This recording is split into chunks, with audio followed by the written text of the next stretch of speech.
मंगल मांगल्ये शिवे सर्वार्थ साधिके शरण्ये त्र्यंबके गौरी नारायणी नमस्तुते।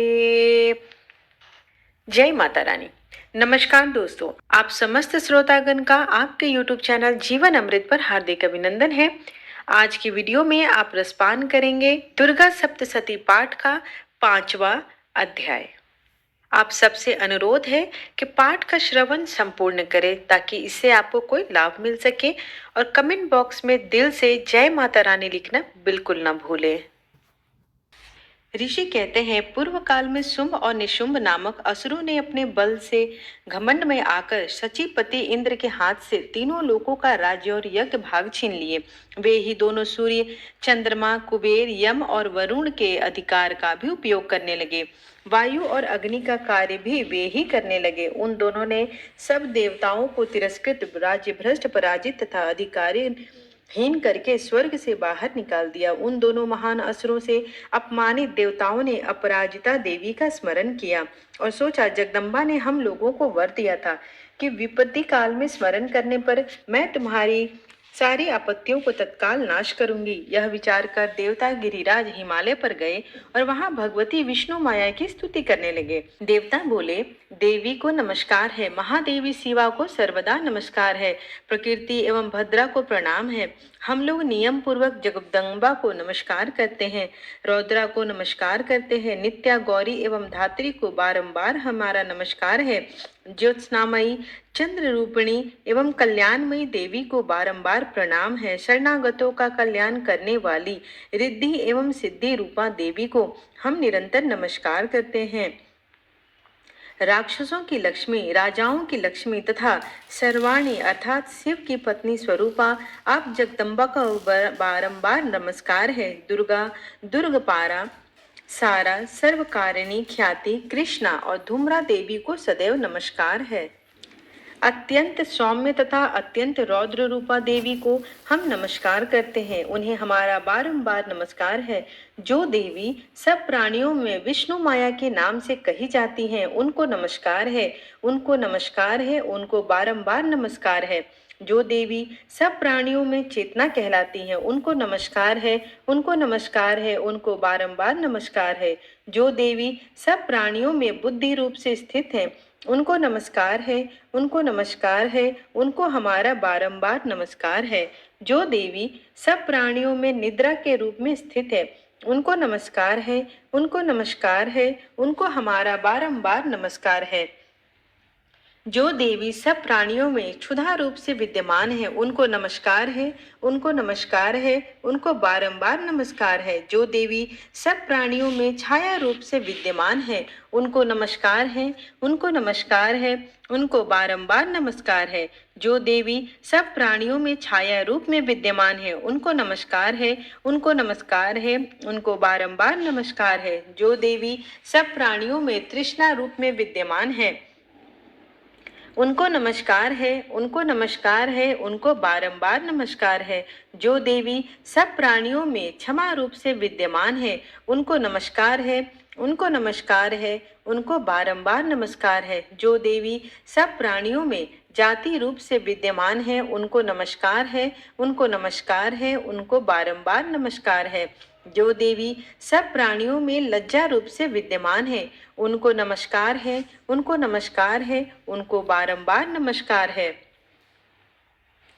जो देवी सब प्राणियों में लज्जा रूप में विद्यमान है, उनको नमस्कार है, उनको नमस्कार है, उनको बारंबार नमस्कार है। जो देवी सब प्राणियों में शांति रूप से विद्यमान है, उनको नमस्कार है, उनको नमस्कार है, उनको बारंबार नमस्कार है। जो देवी सब प्राणियों में श्रद्धा रूप से विद्यमान है, उनको नमस्कार है, उनको नमस्कार है, उनको बारंबार नमस्कार है। जो देवी सब प्राणियों में क्रांति रूप से विद्यमान है, उनको नमस्कार है, उनको नमस्कार है, उनको बारंबार नमस्कार है। जो देवी सब प्राणियों में लक्ष्मी रूप से विद्यमान है, उसको नमस्कार है, उनको नमस्कार है, उनको बारंबार नमस्कार है। जो देवी सब प्राणियों में वृद्धि रूप से विद्यमान है, उनको नमस्कार है, उनको नमस्कार है, उनको बारंबार नमस्कार है।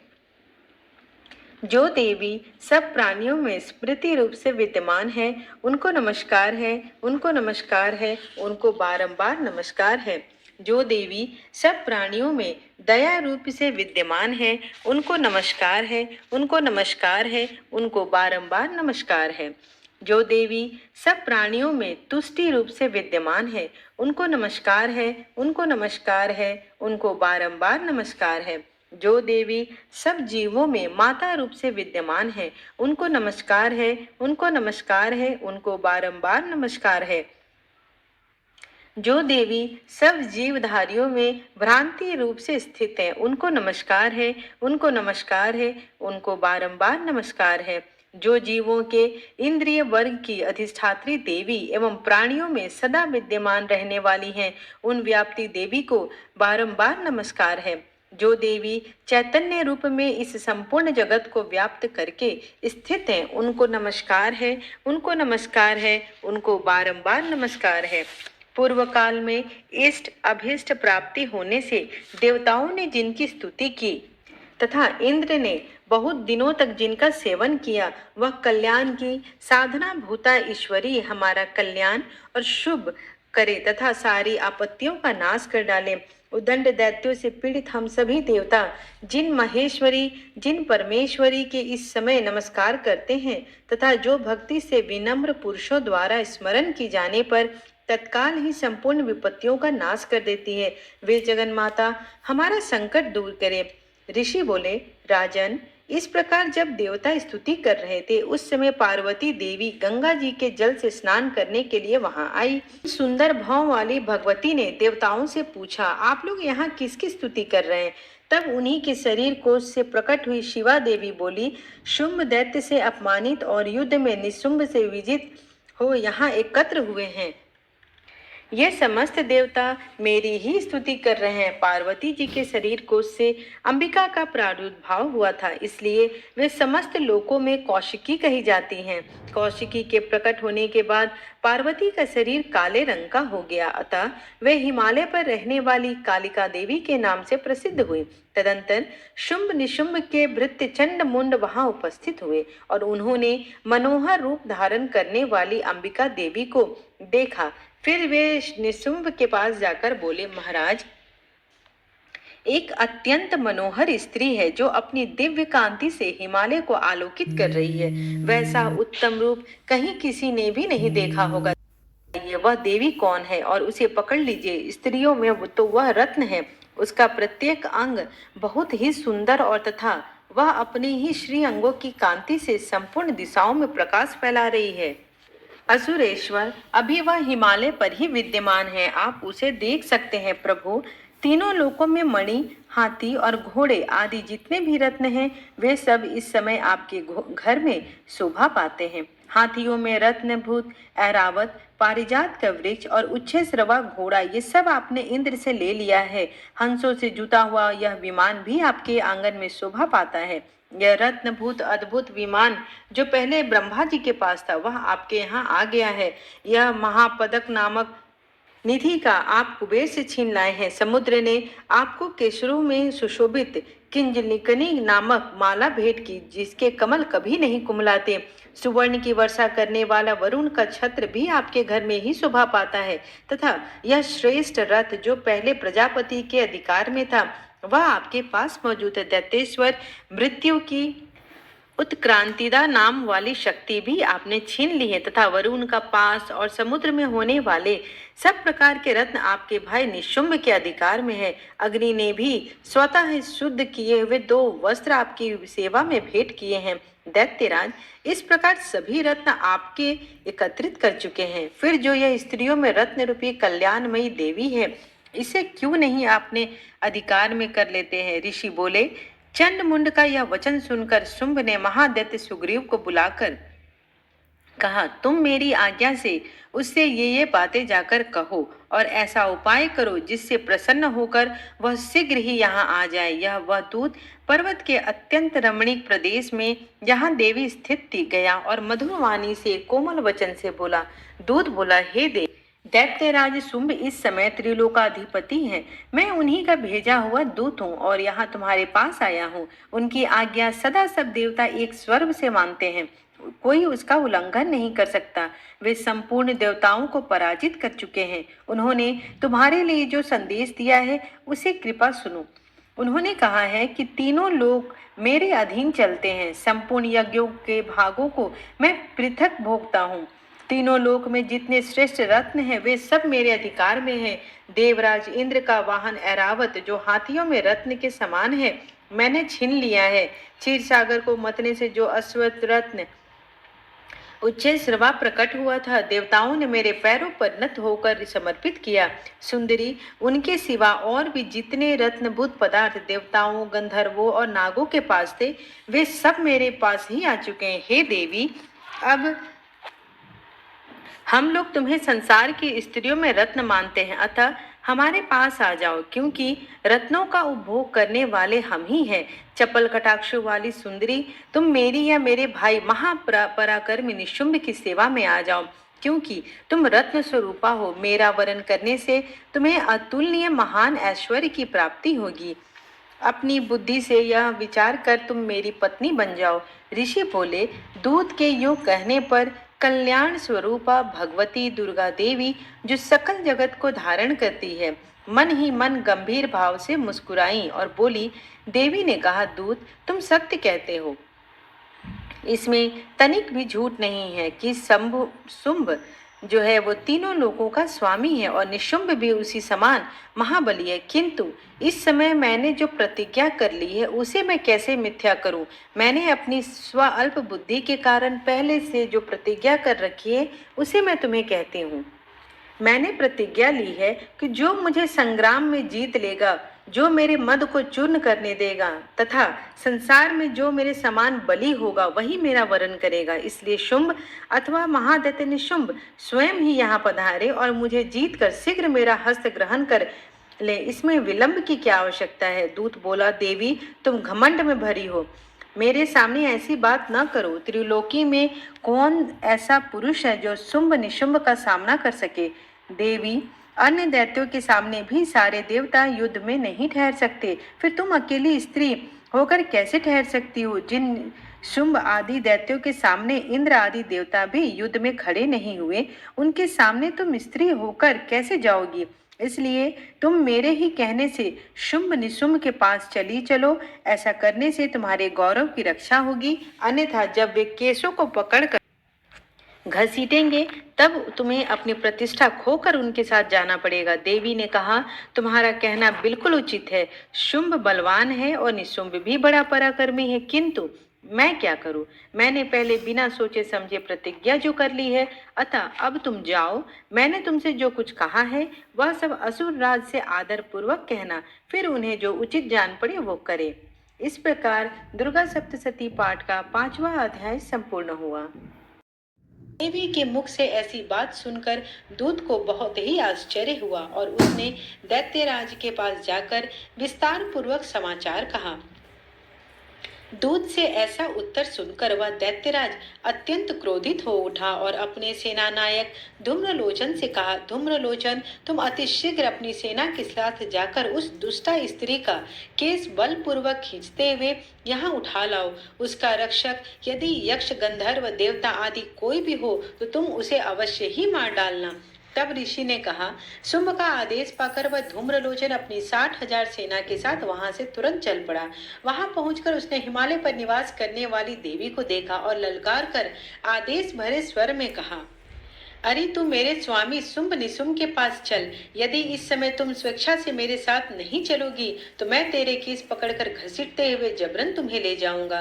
तब देवी ने उससे कहा, तुम दैत्यराज के आदेश से आए हो और तुम स्वयं भी बलवान हो तथा तुम्हारे साथ इस समय विशाल वाहिनी भी है। ऐसी अवस्था में यदि तुम मुझ पर बल प्रयोग भी करोगे तो मैं क्या कर सकती हूँ? ऋषि ने कहा। देवी के उत्तर पर धूम्रलोचन उनकी ओर दौड़ पड़ा। तब देवी अंबिका ने हुम शब्द का उच्चारण करके उसे भस्मीभूत कर डाला।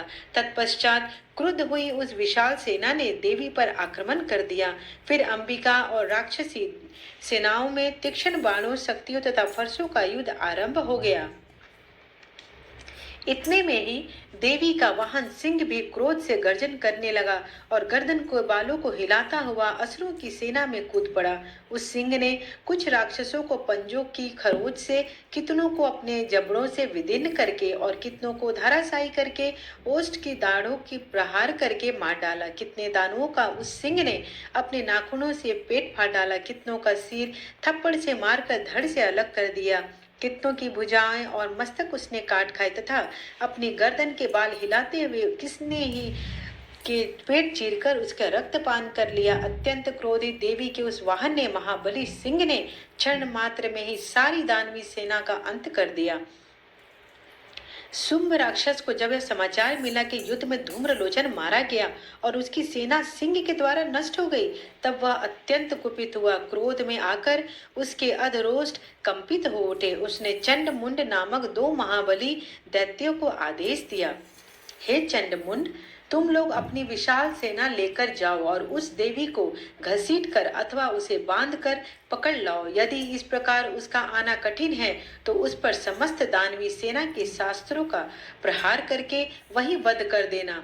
उस दुष्टा की हत्या हो जाने पर तथा सिंह के मारे जाने पर उस अंबिका को पास से बांध कर यहाँ तुरंत ही लौटाओ। इस प्रकार 6ठा अध्याय समाप्त हुआ। 7वां अध्याय, जिसमें चंड मुंड का वध के बारे में बताया गया है। मैं मातंगी देवी का चिंतन करता हूँ। वे रतन जटित सिंहासन पर विराजमान होकर बोलते हुए तोते के मधुर शब्द को श्रवण कर रही हैं। वे श्याम वर्ण वाली देवी अपने एक चरण कमल पर रखकर मस्तक पर अर्ध चंद्र वरण किए हुए कुम्हार फूलों की माला पहने हुए वे वीणा वादन कर रही हैं। उनके अंग में कंचुकी कसी हुई है। वे लाल रंग की साड़ी धारण कर हाथ में शंख पात्र लिए हैं। उनके मुख पर मधु के हल्के नशे का आभास हो रहा है और उनके ललाट में बिंदी लगी हुई है। ऋषि ने कहा, इसके पश्चात शुंभ दैत्य के आदेश से वे चंड मुंड नामक दैत्य अपनी चतुरांगनी सेना लेकर अस्त्र शस्त्रों से सज्जित करके चल पड़े। वहां पहुंचकर पर्वतराज हिमालय के स्वर्णमय शिखर के ऊपर सिंह पर आरूढ़ देवी को देखा। वे मंद हास्य कर रही थी। उन देवी को देखकर दानवी सेना उन्हें पकड़ने के लिए झपट पड़ी।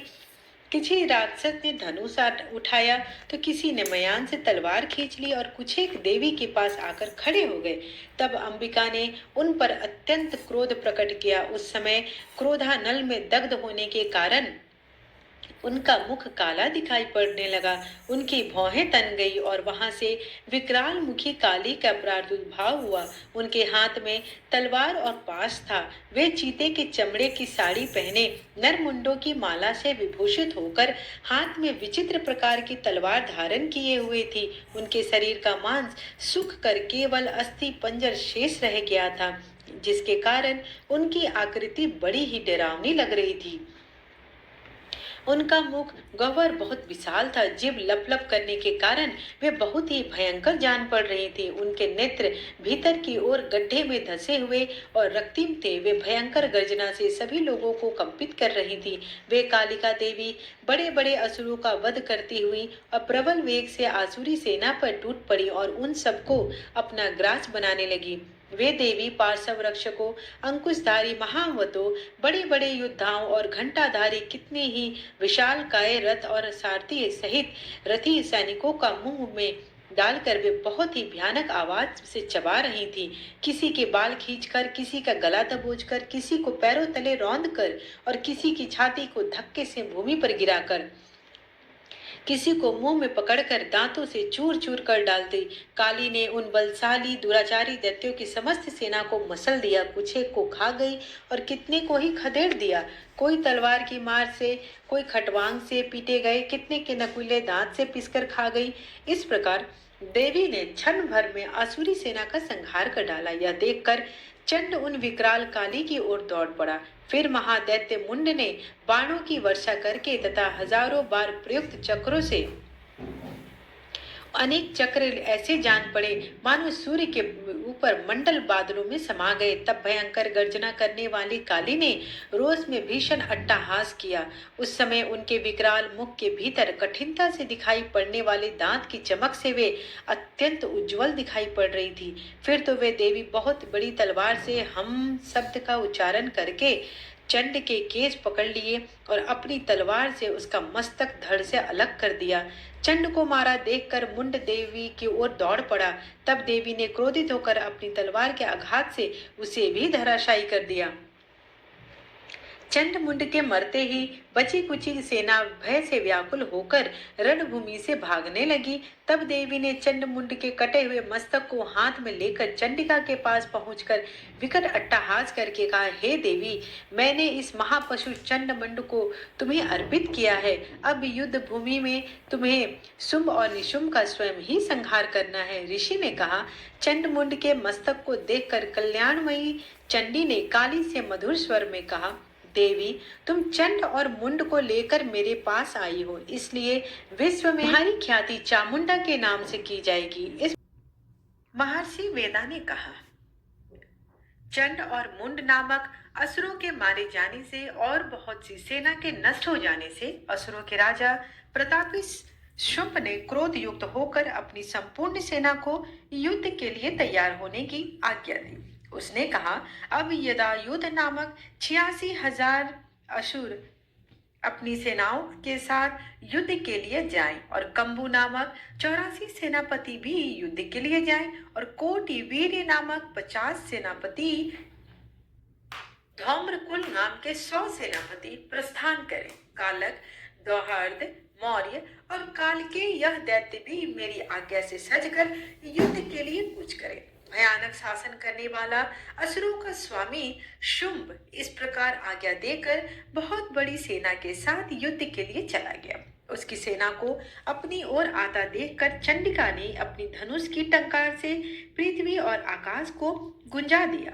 हे राजन, इसके पश्चात देवी के सिंह ने दहाड़ना आरंभ किया दिया और अंबिका के घंटे के शब्दों ने उस ध्वनि को और भी बढ़ा दिया। धनुष की टंकार, शेर की दहाड़ और घंटे के शब्द से पृथ्वी और आकाश के बीच का भाग गूंज उठा और इसके साथ ही देवी ने अपनी मुख को और भी भयानक बना लिया। ऐसे भयंकर शब्द को सुनकर राक्षसी सेना ने देवी तथा सिंह को चारों ओर से घेर लिया। हे राजन, उस समय दैत्यों के नाश करने के लिए और देवताओं के हित के लिए ब्रह्मा, शिव, कार्तिकेय, विष्णु तथा इंद्र सभी देवताओं की शक्तियां जो अत्यंत पराक्रम और बल से संपन्न थी, उनके शरीर से निकलकर उसी रूप में चंडिका देवी के पास आई।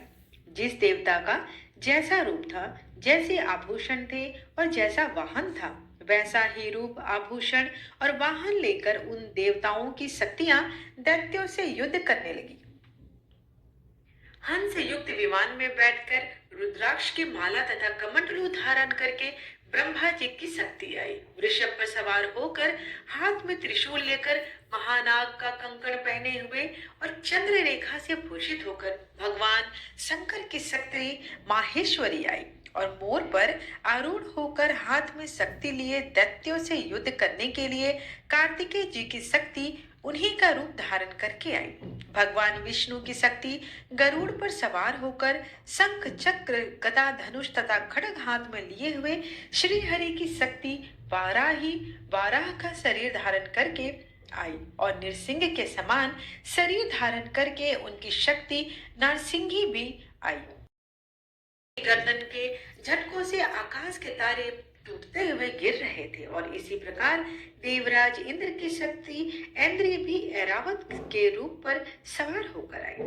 इसके पश्चात देवी के शरीर में से अत्यंत उग्र रूप वाली सैकड़ों गिदड़ियों के समान आवाज करने वाली चंडिका शक्ति प्रकट हुई।